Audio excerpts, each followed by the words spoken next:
Welcome to Aware. We are dedicated to communicating information that inspires your positive growth and change. Are you interested in a peaceful planet? Are you interested in optimal health?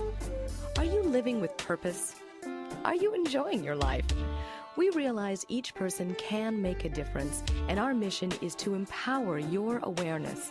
The choices that you make in every moment shape your life, and we encourage you to realize that you have your own answers and to always listen to your own truth. We invite you to stay aware. Hello, I am Lisa Garr, and it is such a joy and pleasure to be here with you on the Aware Show. Thank you so much for joining me. You can also listen to the Aware Show podcast on demand at any time, wherever you listen to your podcast. And if you like something that you hear, please share it with your friends, because that's what we're doing here every day on the Aware Show, is communicating information that inspires you and your positive growth and the constant state of change that we're in. So thank you again for being here. So I usually don't interview authors that have novels because it's a different style of book. I usually interview personal development authors. In this case, I found the two really blended. Have you read the book, The Henna Artist? It's amazing. There's so many beautiful themes in this book. Themes about tradition. Specifically, the setting is in India in 1955, actually. And if you were to visit India today, many of the sites and the traditions that have existed for thousands of years still exist in India today. And my guest, Alka Joshi, has a way of walking you through the smells and the sights and the textures as if you're walking through India with her in the 50s in her beautiful best-selling novel, The Henna Artist. And as a first-time author, she babied this book for 10 years. She authored it, she birthed it, and it came out right in the middle of COVID. But that's okay, because a very special woman, Reese Witherspoon, read it and loved it and brought it out on her book list. And it was, as you could say, karma for Alka. And she's joining us today. I'm so grateful to have her join me. Alka, welcome to the show. Thank you, Lisa. I am delighted to be here. I love that your book is a story within a story, in my opinion. You know, your story, and I'm a story artist myself, but your story is almost as interesting as the story of the Henna Artist. I just have to ask you, of 10 years that it took you to write this book, what were you doing prior to this? Prior to that, I was running my advertising and marketing agency. And even during the 10 years that it took me to write The Henna Artist, I was still running my agency. So, somebody has to pay the bills, right? And so when I actually started, I was going back and forth with my mom so much to Jaipur. And so there was so much that was coming up for her in terms of memories of the 1950s.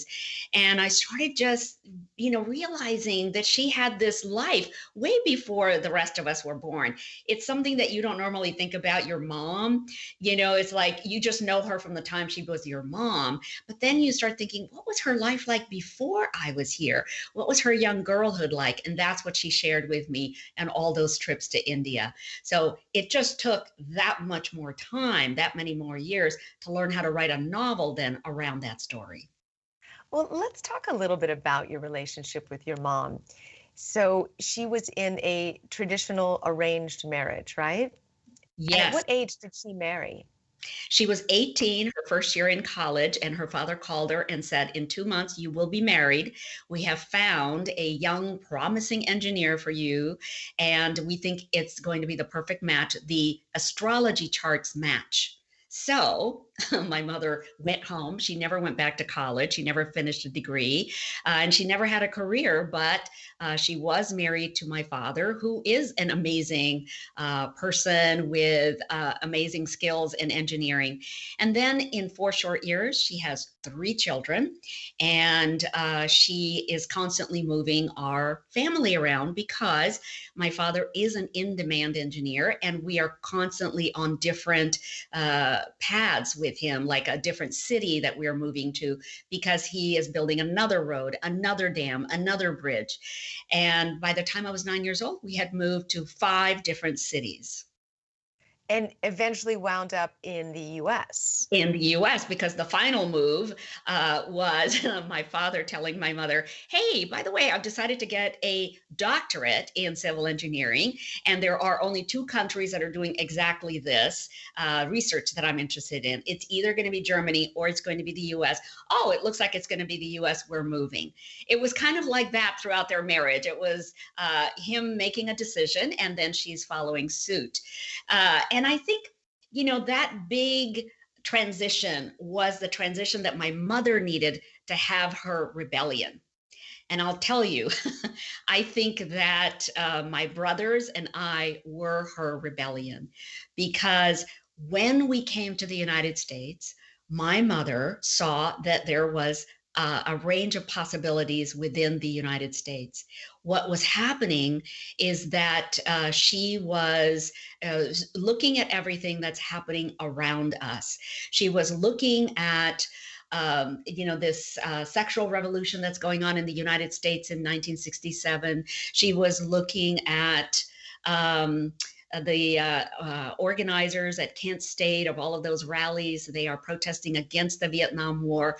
And she thinks to herself, wow, I can raise my kids so differently in this environment than I could in India, and I'm going to do that. That was her rebellion. And so you were raised in that environment. Yes, luckily for me, I was raised very differently from the way she had been raised.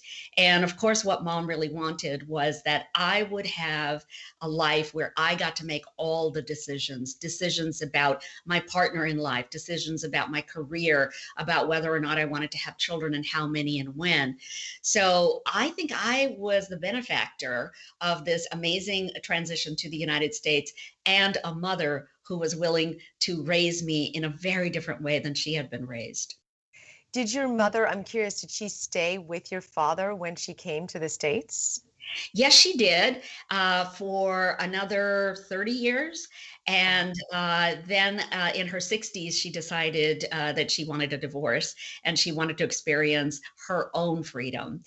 So she did that. And, no shade on my dad. I just think that he was also raised to be more of a patriarchal sort of figure in the family. And he just felt that, whatever he said went, because that's the way his father had been, and that's the way my mother's father had been. But I think my mother finally just said, you know what? I think I want a different kind of life for myself. I want to make my own decisions from now on. And she did, and she blossomed. So when she went off on her own, she had this sort of rebirth of herself. She was laughing all the time. She was telling jokes. And I remember thinking, this isn't the mother I grew up with. She's really fun to be around. Wow, how interesting that she blossomed. How much of that culture do you believe still exists in India today with arranged marriage and the patriarchal type of society? 70 to 80% of arranged marriages are still happening in India, of all the marriages that can happen. Now, there is a little bit of latitude amongst the brides and the grooms than there used to be in my parents' generation. In my parents' generation, neither one of them was really given an option. It was like, you two are getting married and that's it. But these days, the women and the men get a range of options. So their parents might set up their dating profile on the internet for them, their marriage profile, I should say. And then they will vet the first 100 people that come along. And they're the ones who say, okay, honey, I've got 5 choices here that I vetted it down to that I think will go really well with our family. And why don't you tell me which ones you want to have dinner with or lunch with or have a coffee with, or even sometimes even date for a couple of months before you make up your mind. Wow. So there's a little bit more latitude. The other thing that the women in India told me when I went in 2019 to answer this very question you're asking me is that, they were able to negotiate more about timing with their parents. So they're able to say, look, I don't want to get married until I have my BA under my belt, or I don't want to have my first child until I have been in the working world for 2 years, or until I get my PhD. So they were able to negotiate a little bit more than my mother could, before birth control came along. Now they're able to negotiate that a lot more. Birth control became legal in India in the 1970s. So that's how Wow. they've had that option. It became legal in the 70s. And as you took us through in the Henna Artist, there were ways that, and I love that you brought this in, and I know it's very controversial, but the character in the Henna Artist, Lakshmi, a little tiny part of what she did was helped women with that freedom of choice. And Yeah. yes, it's fascinating how you brought that. Why did you choose to bring that aspect in? Was it along the theme of the exploration of feminism in the book? Yes, I think it was to do with many different things. One of them is that I think my mother felt that her options were limited once children came along. She loved having us. I know she loved having us because she was an amazing mother, but I think that her options were narrowed. And so I wanted to point out in the book that women's options are limited once they have children, and they didn't have anything to do with making that decision about when and how many children to have. And in my own life, I knew, Lisa, from the time I was a young girl that I didn't want to have my own children.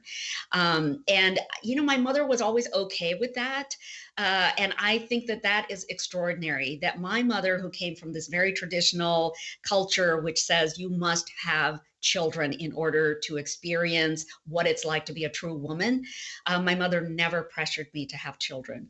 So I always felt freer because I could make that decision for myself, and I could decide I want to live a creative life. I don't want to live a life that, kind of ties me down to a domesticity that I wasn't particularly engaged with or interested in. And so I waited until 37 and established a career, and then changed careers a couple of times before I got married. And I think, have been very grateful to have had that option. I want more women in this world, despite the culture that they come from, to have that option in their lives. You have such a fascinating perspective from seeing your mother in this traditional environment, coming to America, and then the choices that you made, and then writing all about it in these fictional characters in your book that take on similar tracks, but also a very adventurous twists and turns, which I was curious about that. Although there's some similarities in the book between Lakshmi, the main character, and your mom, how did you come up with these adventures that Lakshmi went through? And then the second book, the Secret Keeper of Jaipur.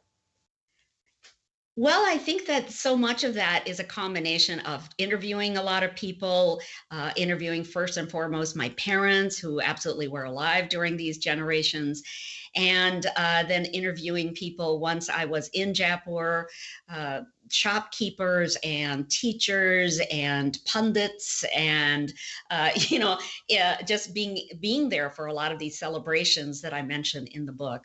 So I was able to describe a lot of that pretty in detail, with a lot of detail, because I was there. But also I read a lot of books written by Indian authors, and there is a huge literary canon that is written by South Asians that I think the world needs to know about. Then I also I also watched a lot of movies that took place in that era in the 1950s, 60s, and 70s. And I think that what's interesting about that is Bollywood produces like 2,000, 2,500 films a year. So Wow. it was no great shakes to find a couple of movies that I thought would really exemplify the time period that I'm talking about. And I want to start with the 1950s. So in the Henna Artist, I start with 1955 because that was the year that divorce became legal. And I wanted to talk about that is another option that women have available to them if the marriage is not working out. That's another option for freedom. And so I wanted to make sure that we covered that. And then The Secret Keeper of Jaipur takes place in 1969, which so I get to carry through what's happening with all the rebuilding in India. And it's 20 years now since independence. And, there's still a lot of excitement excitement and feverish activity about rebuilding industries and institutions like colleges everywhere. No, that's fantastic. Was there ever any ostracizing from the family, your relatives, at the time when your mother moved to the US and your family moved to the US? Was there ever any conflict at that time? And then when she got the divorce, was there ever any conflict? There was no conflict when we moved to the US.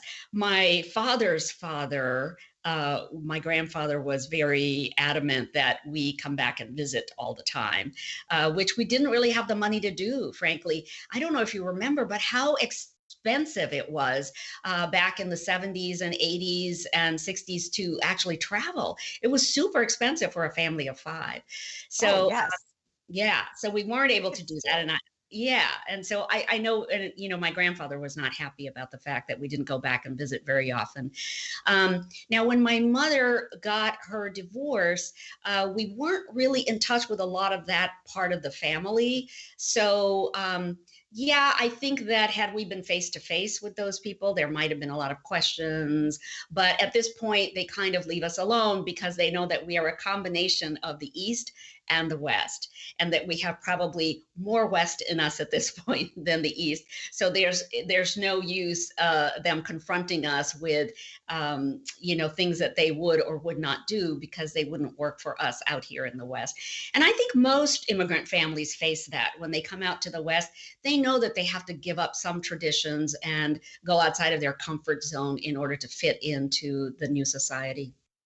But also, the freedoms that are gained are enormous, but there is a cost to pay for freedom in many ways. Yes, yes. And Lakshmi finds this out in the Henna Artist. There is a cost to freedom. And partly what you need to do is you have to protect yourself from the gossip eaters, as I call them. I coined that term because I thought, oh, these are people who eat rumors morning, noon, and night. So I'll call them gossip eaters. But, she has to protect herself not only from them, but she has to protect herself from the groping hands of the husbands of the women whom she services. She has to be very careful about revealing her past, because there is such and still is to this day, a reliance on knowing what caste you are and what socioeconomic class you are, and the way that people in South Asia will treat you as a result of that. So, so there's a lot of, I think, landmines that Lakshmi has to watch out for. So she's constantly on alert. She can never be free with herself. And I think that is a cost of freedom. So sometimes. Even though the character had her own business in the 50s, which was very rare for a woman, but she was a henna artist to very wealthy women that were in the higher caste system. So, and this was not very heard of at this time, for someone of that stature. And so she had to protect that at all times. When you were saying there was a lot of drama, she also, the character, lost her parents. Is that right? Yes. She did not realize that her parents were gone. She had deserted a marriage after 2 years because it was not working for her. And she had made her way very secretively out of this small village where she was. And, stealthily, she made her way up to a bigger city and then another bigger city, and has established herself as a henna artist without anybody understanding what her past was or even knowing anything about it. So, yes, she carved a new life for herself. And then suddenly this husband is going to show up out of the blue, and she has to deal with this consequence. But what she was thinking right before he showed up, she thought, you know what? I want my parents, who were so ashamed of me. And I know their lives were devastated once I left my marriage, just completely unheard of at this time in India. They were so devastated that I want to make it up to them somehow. I want to bring them to Jaipur. I'm building this house so that I can bring them here and take care of them in their old age, just to be able to say, look, I made the right decision, you guys, and see, look around me, look at all the success I have attained. Now you will be able to see that I did the right thing. And unfortunately, by the time her husband finds her, they are gone. Her parents have died. And so she is never going to be able to make up this life for them. And she's never going to be able to convince them that she did the right thing by deserting her marriage. Well, you'll have to read the book to find out more, because she goes through a lot where she really teaches, the character teaches so much about what many, many women have gone through, not only in India, but also that have sacrificed their lives for something that they took a risk on. And a lot of people got hurt in the meantime, and they never really got to reconcile with them. So how do you live with that level of guilt or of success? How do you keep going? And I think, Lisa, women in particular carry around a lot of guilt and a lot of responsibility, which is why they carry around a lot of guilt. I think they have responsibility for the next generation that they're raising. They have responsibility for making sure everybody in the family is well fed and, grows up right and is exercising and, doing all of those kinds of things. So women grow up with a lot of guilt if they feel like they didn't do something right, and then shame that maybe they didn't do something right and all their kids didn't turn out perfectly or whatever. So what I wanted to show here, I think, is that women deserve agency in their lives. It is only by giving women all the agency and all the options that are available to them in their lives to fashion their lives, to create their destinies, that we can have a society where women don't feel that shame, but feel more pride, feel a greater self-esteem in raising themselves and their families. Mm. One of the things I find now that the Henna Artist has been translated into 23 or 24 different languages, one of the things I find from readers who contact me from these other countries is that I am writing every woman's story. This is not just about Lakshmi in India. This is about Padma in Poland. This is about Maria in Colombia. These are women who are telling me, even though I come from a different culture, I completely understand what the women in your story are feeling, and I totally understand their struggle for agency in their lives. Yes, it is a very, very common theme around the world. I do story coaching, and it doesn't matter what area of the earth women are from, they have those two main problems, is that deep desire to feel heard, but being terrified to say anything. Absolutely. Be terrified, because if they speak out, then their lives are jeopardized. Their comfort is jeopardized. Their children are jeopardized. Yeah, in many, many cultures where we are still dealing with patriarchy, we have women who have very little power over their situations in life. I wish it were different, Lisa. I would love for it to be different. And I certainly know that the desire for it to be different is there because of all the readers who do write to me. That's beautiful. Now, I mean, you also have the caste system to manage to deal with, and bringing awareness is probably the best way to do it. And I love that you've done that through the art of story, which is beautiful. But can we talk a little bit about the caste system in India so we could learn a little bit more about this? Because I spoke with you before the interview, and you said this is one of your greatest joys, is not to judge me for not knowing, but to educate me and help me learn. So thank you for that.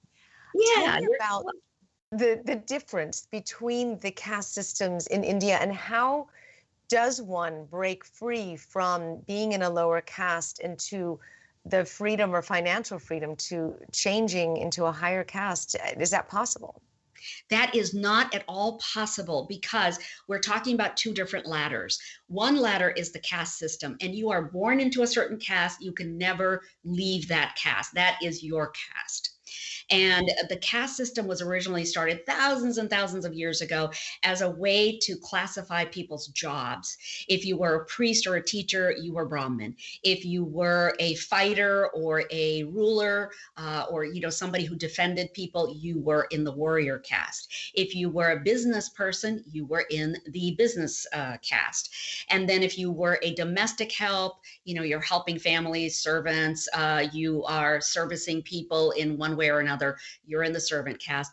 And then you are in the untouchable caste if you're dealing with dead things, if you are in charge of funerals, funeral pyres, if you are working with leather or any kind of tanning material.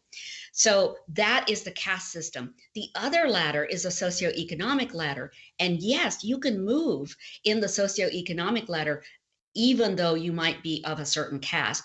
These two ladders do not equate completely to one another.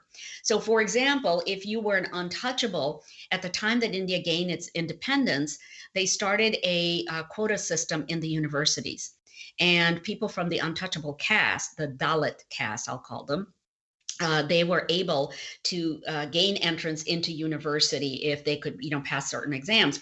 And so now you've got Dalits who have had a good education, and they might be up here on the socioeconomic ladder, whereas their caste status is down here. You might have a Brahmin who is up here in the caste status, but maybe down here in the socioeconomic ladder because maybe they're just a cook in a restaurant. Maybe that's what they wanted to do, and they're a cook in a restaurant. Or if they're a priest, they're probably, maybe not even earning very much money, so they're sort of down here in socioeconomic class. So that's the main difference that I want people to understand. There are two different kinds of ladders, and probably even more ladders than that if we really want to get into it. But for right now, I think those are the two ladders that people need to know about. Fascinating. Now, are you born into this caste as a family, always to stay into this caste? Yes, absolutely. So for example, people can tell by my last name that I'm Brahmin. So, a lot of times you can tell by people's last names what caste they might be.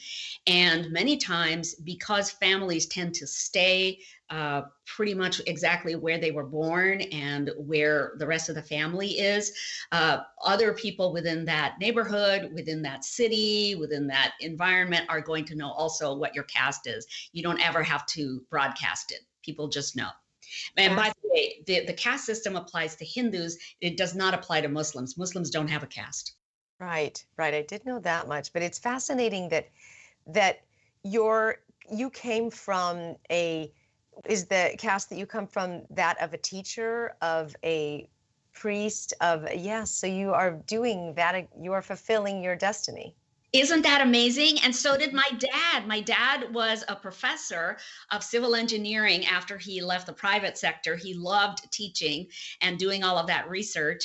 And yes, it is amazing to me that we are both teachers now, and that is our caste. You're fulfilling. So had you been raised in India, would you have to marry within your caste? Yes.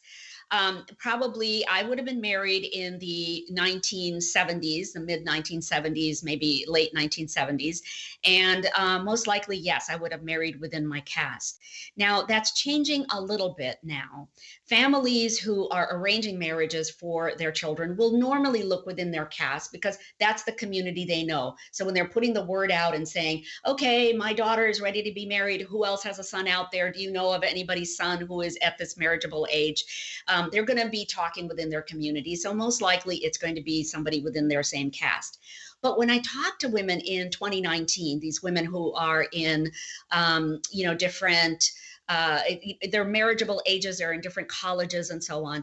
What I learned from this middle class is that these women are able to say to their families sometimes, I've fallen in love with this guy that whom I'm in college with. And, we are studying the same thing, or we're getting these degrees. We're going to have a great life together. We're going to be able to support the family financially, both of us. So we don't really need to worry about the caste, and we would really like to marry each other even though we're not in the same caste. So that's kind of happening a little bit more now as these women are going to college and getting exposed to a lot of different castes and realizing there's really no difference between people, right? So so their parents sometimes will say, oh, okay, and sometimes there will be a little bit of a tussle. So And and then when they move to another country, all of that seems to apparently go away, and they live within the system of the country if they can make that work, right? sometimes it does, and sometimes it doesn't. I Hmm. wish that we could actually let go of caste once we move to other countries. And as you know, South Asians live across the world in all different countries. They have migrated to many, many, many different places. But there are instances in which a lot of these families continue their tradition of caste marriage, and they insist that their children, even if they're born in the other country, still marry within that caste. So there's some of that that still goes on. But for example, in my family, my parents said, hey, do whatever you want, do whatever makes you guys happy. So That is amazing. so we all just married whomever we wanted to. I'm in this phase where my daughter is going to college, and I question, as a mother, who came up with this system to raise your child to leave you? I mean, whose idea was that? It's so counterintuitive. Oh, well, then Lisa, let me talk a little bit about the Secret Keeper of Jaipur, because that's really what this book is about. And in this book, we have Lakshmi, who is 40 something. She has always been Malik's guardian. And now Malik is old enough to make decisions for himself. So, what we're seeing in The Secret Keeper is this tussle between a parent figure wanting still to dictate or to direct their child's course, and the adult child saying, you know what, I think I got this. You have raised me well. Thank you so much. I think I want to make my own decisions. I want to determine my own destiny. So there is that tussle that goes on. And one of the things I'm trying to say in The Secret Keeper is that that's a perfectly natural thing for a parent-child relationship to go through. And there is going to be a little bit of a tussle. And I don't think anybody needs to feel guilty or embarrassed or angry about it. It just is what it is. It's hard to let go. It is. It's counterintuitive. When you are raising a child and then they become an adult, you're supposed to raise them to be a healthy adult, right? But there's still, if you do it right and you're really, really great friends with your child, it's hard. Yeah. Yes, yes. And I remember, okay, so I remember having this argument with my dad so often. My dad would say, no, no, no, I don't think you should change your jobs right now. I don't think you should go into that profession or this Right. profession, or I don't think you should buy this house. And I would have to say, Dad, my decisions are my decisions. If I make a mistake, then it's my mistake, and I learn from that. It's the only way I'm going to grow. And he would say, no, you must learn from my mistakes. And I'm like, I didn't live your life, so I don't want to learn from your mistakes. I want to learn from mine. Thank you very much. And, he and I would go back and forth, and he's finally, I think at 89, accepted the fact that I will make my own decisions. That's very good. Yes, yes, you are an adult. I will get there. I promise. As soon as, yeah, when the mistakes stop happening, but that's another story. Um, I wanted to ask you about the writing process. So it took you 10 years to write the first book, but it's a trilogy. Did you know that? And how did you learn to write stories and to write a book? Okay, so I think that the fact that the first book took me 10 years to learn how to write a novel, and what I mean by that is how to go deeper and deeper and deeper into a character so I understand what their intention in life is. I understand what their intention in every scene is. and how to then string together scenes so that I don't lose the reader in any one scene. I don't lose them in the tension that I am building throughout this novel. And another aspect of story building is that you want to have different characters with different stories that you're peppering throughout this novel. It can't just be one story, right? Because all of your secondary characters also have their own intentions and their own life stories going on. So as you learn how to build this world, it takes time. And I'm so glad that it took me 10 years to do this, because over those 10 years, what happened is that I got to know all these characters and they live with me now. I know them so well that I could imagine them sitting at my dinner table and talking to me and having arguments with each other in front of me. So because So of that, Malik is also your son, and you could have relationships. That's great. yes, oh my God, it's amazing. So then when I finished the first novel and we sent it off to the printer, Malik kept bugging me and saying, "Okay, it's my story now. I have a story to tell." And so I thought, okay, all right. So what is your story? And then he starts telling me his story, and a scene comes to me alive in my imagination. This is the way I write, Lisa. I have scenes that come to me like mini movies in my head. And I see all the colors. I see all of the details in this scene. I see whether we're outside or inside. I see what the pattern is on the sofa, on the people's clothing. I see whether people have beards. I see whether there's a fire in the room and what it smells like. So I get all of that in my mind like a movie, and then I start to answer questions. I think, okay, so in this movie that I just first saw, Malik is 20 years old. So if he's 20 and he's already been through high school, what is he still doing next to Lakshmi? Because she's standing next to him and she is now 40 something years old. So she needs to let go of that parent figure that she's had with him. And also I see that he is attracted to this other woman whom they are seeing in this scene, and she is 20 something. And I think, okay, why is he attracted to her? What is his intention in life? What is her intention in life? As I start answering these questions, more scenes build in my imagination. And then another scene and another scene. And it's like I thread this necklace together with all these beads. And then my epilogue is the clasp. I don't know what is going to happen in the end until this entire necklace comes together. So that's kind of how I write. So when Malik started telling me, I've got to write this story, I started on the story. And because I've got all the same characters that are coming back from the Henna Artist, I started writing it really quickly. It just flowed and flowed and flowed. And then I thought, okay, as long as I have written Malik's story now, and I borrowed so much of the material that I used in the Henna Artist as background material, but I didn't really put it in the book. Now I can do the same thing with Radha. And that's what book number 3 is going to be about in this trilogy. So you have it all worked out. How much time do you spend a day writing, or your week or month? Do you go to writing retreats? How do you do that? I don't go to retreats. In fact, I think maybe I'm kind of unusual in that I don't have a particular writing routine. I don't write a certain time of the day or for a certain number of hours. I end up writing whenever the mood takes me, and also whenever a scene has become fully realized in my head. When I have edited it in my head, then I finally go to my computer and start putting in that scene. So I'll have one scene down, and then I'll start thinking and imagining the second scene and the third scene. And sometimes I'll have imagined like 4 or 5 scenes like this together. Then I'll start putting them down and then seeing what are the transition scenes that I need in between these major scenes that I've just come up with. So I have a very different writing practice. Style, yes. Now, in your process, are you still only focusing on this, or are you still working in your other business? What is your focus on now? So as of 2018, I was able to dial it way back in my regular business because I owed HarperCollins a whole bunch of drafts, of novel number 1. And so by 2019 early, I was able to just put the kibosh on my marketing business. I really had to focus on writing now as a full-time author. So now I'm a full-time author and I love it. I love it. It is so much fun. Like I think, wow, it took me so many years to figure out what I really wanted to do. And I do have to thank my husband, Lisa, for pointing me toward that way.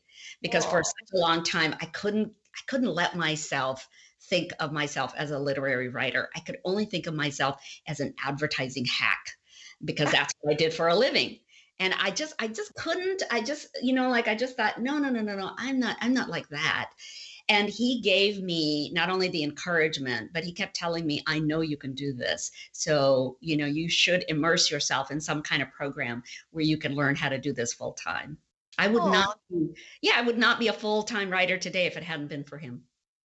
that's beautiful. And especially since you've won so many awards, it immediately got onto Reese's book club and then longlisted for the Center for Nonfiction First Novel Prize. And now it's being developed into an episodic series, which Yeah. is amazing, by Miramax. Tell me a little bit about that, a Yeah. TV series. One of the most amazing things is that I talked to Reese Witherspoon on May the 1st when she announced that The Henna Artist was her book pick for May 2020. By May 14th, I was starting to get requests from production companies about optioning the work from The Henna Artist. And Wow. that is the power of Reese Witherspoon. That is how much clout and influence she has.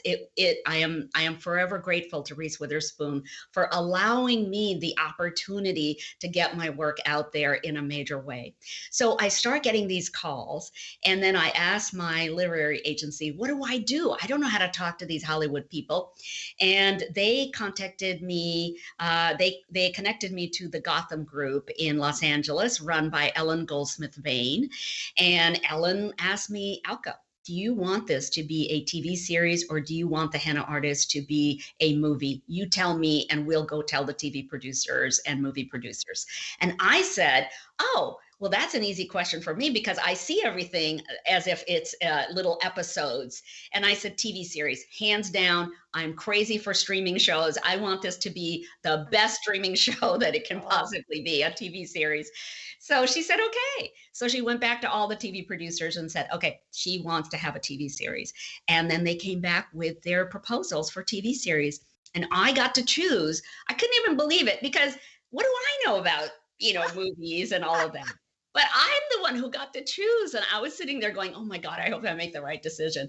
I yes. went, I went with my gut, but also with all of the back and forth Zooming that we did with all of these different production companies. We talked to them all, and I got a feeling for all of them. So I went with Michael Edelstein, who was in charge of NBC Universal Studios in London when they were filming Downton Abbey. And he, I think, is largely responsible for turning Downton Abbey into this huge global franchise that it became. And so when he read The Henna Artist, he said, we could turn this into an Indian Downton Abbey. This could be amazing. And then he Wow. calls up his friend Frida Pinto, whom he goes to ashrams with in India, and says, Frida, you've got to read this book. So she read it and she goes, oh, yes, can I please be Lakshmi? I want to star as Lakshmi and I want to executive produce also. Oh, So then he has a first look deal with Miramax TV. So he goes to them and says, oh, okay, you guys, here is something I'm going to buy. So what do you think? And they said, oh my God, we're on board. So now it's all in development. And hopefully, if everything goes well, yay, then I am going to be going to India to watch the filming in late 2022 or early 2023. wow. I mean, have you had your karma read? No, no. I think okay, so okay, this is kind of funny. I don't actually think of it as having my chart read, but this is kind of funny that it happened there. I was on a business trip in Paris, and there was this little Indian restaurant right near the Montmartre that I used to go to. And one time, the proprietor, he came out and he was chit-chatting with me, and he said, I have a Brahmin priest who's a cook. And I said, oh, can he do my chart? Because only Brahmin priests are allowed to do your astrology chart. It's not like the zodiac chart here. It requires a lot of mathematical calculations that only Brahmin priests are allowed to do. So he came out, the cook came out, and then he did do my chart. Now, I just don't know whether any of this was real. I don't know whether this guy was really a Brahmin priest. I don't know whether I was just being sold a, bad bill of goods or whatever. But he said, you are very ambitious. You will always have money, and you will do some extraordinary things in your life. Oh, can I meet him? He's probably off cooking in Norway now. Who knows? I'm just kidding. I mean, that is beautiful. You have this wonderful sense of lightness about you, and just knowing that the next step will appear when you place your foot down. And I'm wondering where that comes from. You have a really wonderful sense of confidence without any survival or stress around it. Where does that come from? I think I have to give my dad a lot of credit for that, because I think my dad has done extraordinary things in his life. Lisa, he is one of 13 children born in a village, and he has made it to global trotting engineer who was very much in demand, for all of these different projects, and did all of this research that we all benefit from these days. He was one of the first to use the byproducts of power plants and put them to use in asphalt and cement and different things like that, so that we have much stronger roads and buildings. So, he has always said to me, you can do it. You can do this. You can make this happen. You need to just get up again after a failure. You can get up again and do this. You have everything it takes. Don't ever let anybody tell you you don't have what it takes. And your ability to change careers, I mean, from marketing to being an author, there's not a lot similar there. There's some, but, and I'm sure that you've done that several times. Just to be able to be flexible like that is also wonderful. Yeah. Well, Lisa, I think like a lot of women, I had to deal with a lot of patriarchy in my corporate life. And one of the things I learned after, I think, 10 or 11 years in the advertising business is, this box that I have been put in is not made for me. This box wasn't made by me or for me, and I do not fit this box. I am not getting the recognition I deserve. I am not getting the money for doing all of what I'm doing. I am not being compensated. And I just thought, how can I leave this box and create my own box? That's when I went off and formed my own agency. And when I formed my own agency, I was actually able to prove to myself, just within my first year, that I can do this. Because I went from making, I don't know, 60,000, 50,000 a year to 400,000 in just 1 year, working for myself. I know how hardworking I am. I know what I can accomplish. And get this, the whole time that I was going off on my own, my dad's like, oh, no, you don't want to do this. You should, I'm like, Dad, you're the one who told me that I can do anything. So let me do this. I am going to do this. And I have made sure that I have enough money set aside so that, if something fails, I'll still have some money to fall back on. So But that ability to fall back on yourself is what I find in you as your biggest strength, is that for sure you can rely on your ability to work hard, on your ability to listen to your intuition, and to know what is right. And you have this incredible perspective of seeing what that's like to have a traditional family raised in India and to have this access to freedom, but yet you have to really go after freedom, and it doesn't just come to you. No, nothing ever comes to you. I do think that there are paths that are set up for us in life, but I also think that there are many paths, and we are the people who get to choose which path we want to set ourselves on. I do think that there are many forks in the road, and we get to choose which fork we want to take. And I think that the older we get and the more experiences we've had, I think the better decisions we make about which paths we want to be on. Yes.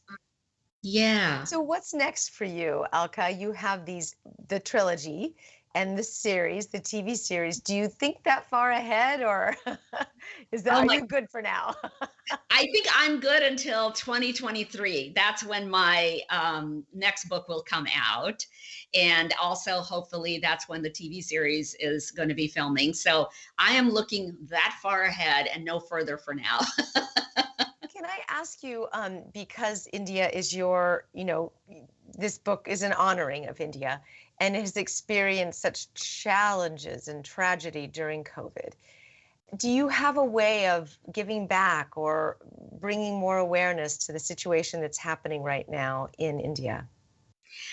There is an organization that I'm an author advocate for called Room to Read, and they provide access to children, access to education for children who are in rural areas, and those are the areas that are most impacted by COVID. So education has come to a standstill in those areas, and these people, the Room to Read organization, is providing that access, and they're doing it through digital means. They're doing it through one-on-one appearances in all these villages, and making sure that every single one of these kids, and many of them are girls, has some sort of consistency in reading, writing, arithmetic, so that they can go on with their lives, so that the pandemic doesn't become the only thing that marks their young life. So that to me is very important. Education for young people is so important, and education for girls is a huge thing for me personally. It's something I advocate in all of my books. As you probably also noticed in the Henna Artist and the Secret Keeper of Jaipur, literacy is a big deal for me. And I think that the more we can educate people around the world, the more literate we can make them, the less we are going to have issues like this pandemic crop up, and the more successfully I think we can deal with them. Have you heard from your readers? You mentioned a little bit earlier, but from young girls that identify with Lakshmi, of maybe what's possible? Have you changed lives? Yes, I've heard from readers as young as seventh grade. And they have said, oh my gosh, this gives me an inspiration to be something bigger than I thought I could be. These books give me an inspiration, or just listening to you gives me an inspiration to push myself to even work harder than I do currently. And, I love that. We all need heroes in our lives. I had heroes in my lives. Didn't you have heroes in your life too? Oh, I still do. Yes, absolutely. Absolutely. Yes, we do. So, and I just want to ask you, for those who are aspiring to be authors, what would you say is the best part about being a full-time author? Like, what is one of the best things that you've done that you love, that you could never have done unless you were a full-time author? I have spoken to 443 book clubs in the last year around the world. And that to me is something I could never have done had were I not an author. It has allowed me access to people in a way that I've never had access before. So, and because of the pandemic, we're all doing this via Zoom. So here I am, I can watch everybody in their own little square on my screen, and I see where they live, I see how they live, I can ask them questions about the painting on the wall, or about the food they might still be eating during our discussion. Yes. So it has allowed me a very private and personal access to all of these readers whom I think are my tribe. I feel like I have found my tribe as an author, and that makes me feel really good. I think most of us search our whole lives for our tribe, the people that we think we can be closest to. And because I am part Indian and part American in my upbringing and in my sensibility, I've never actually belonged to a tribe. But now I feel like I belong to this tribe of readers and writers. And I feel like we're all people always trying to figure things out, figure people out. We're all trying to understand that none of us are perfect, and Yes. that we all always need to have some compassion and humanity. That is For others. beautifully said, that you do. Is there a tribe of henna artists readers that one could join? Is there a book, like a That would be fun so that they could communicate with each other. Have you heard of anything like that? Oh, that's so interesting. No, I don't think so. They're all over the internet though. I have tons of followers on Instagram and Facebook, and there's a whole group of henna artists, but then there's a whole group of readers who are reading the henna artists. So that's they may be one and the same, but many of them are very different from one another. Right, right. It's not necessarily about the henna, it's about the journey of Lakshmi and what she represents and all of the different themes in here. I mean, you might want to consider that before you get your series out there. There could be a lot of henna artists and Lakshmi support groups out there. Ah, that would be so cool. One thing that I did want to say, Lisa, is that as an immigrant to this country, I felt so alone many times. I also felt very different because everybody classified me as different, right? We came to the Midwest. We were we were the only brown kids in our classes for many, many, many years. And I think that people would look at us and ask us questions about our difference. So, why do you have a tan? Well, I would look at my skin and I think, well, this is just my natural skin color. I never thought about having a tan.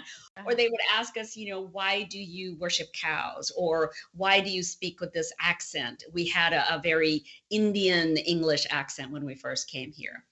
And one of the things that I notice about their questions is that the perception of India was always really negative.